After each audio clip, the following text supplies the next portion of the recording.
আপনারা কারা স্বামীর টাকায় নির্ভরশীল? আজকে তাদের জন্য আমার এই মেসেজ।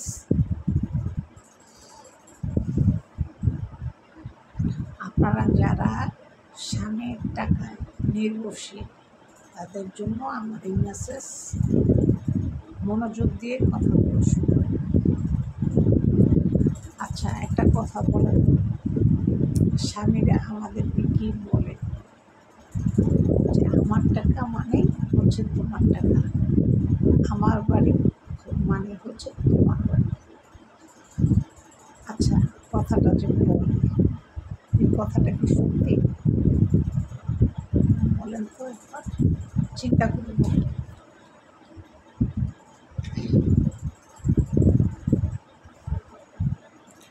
কথাটা চিন্তা করে বলেন, কথাটা কি সত্যি বলে?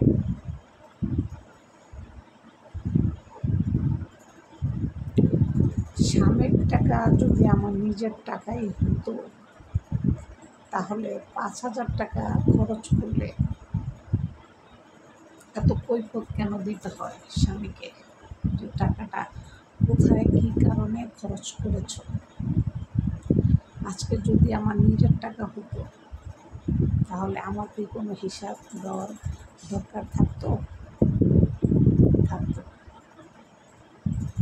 তাই স্বামীর টাকা মানেই আমাদের টাকা না, কারণ স্বামী যতটুকু প্রয়োজন মনে করবে আপনাকে অতটুকুই দিবে, তার থেকে একটু বেশিও দেবে না, একটু কমও দেবে না। আর এই সুন্দর পৃথিবীতে আপনি যদি বাঁচতে চান, সফলভাবে থাকতে চান, সুন্দরভাবে থাকতে চান, তাহলে আপনি অবশ্যই নিজের যোগ্যতায় দাঁড়ানোর চেষ্টা করবেন। স্বামীর টাকা মানেই আপনার টাকা না। যখন নিজে কামাই করবেন 2 হাতে, খরচ করবেন 2 হাতে, তখন কিন্তু আপনাকে কেউ কিছু বলার থাকবে না যে এই টাকাটা কোথায় খরচ করছো, ওই টাকাটা কোথায় খাইছো, ওই টাকাটা কাকে দিছো। আপনার কোনো কৈফিয়ত কাউকে দিতে হবে না, কারণ টাকাটা আপনার নিজের।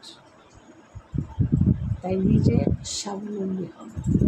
আমি মনে করি প্রত্যেকটা মহিলা মানুষের স্বাবলম্বী হওয়া একান্ত প্রয়োজন, কারণ যখন একটা মহিলা মানুষ স্বাবলম্বী হবে তখন সে এই সুন্দর পৃথিবীতে সুন্দরভাবে বাঁচতে পারবে। তাই আমি মনে করব প্রত্যেকটা নারীকে নিজের পায়ে আগে দাঁড়াইতে হবে, তারপর বিয়ে করতে হবে।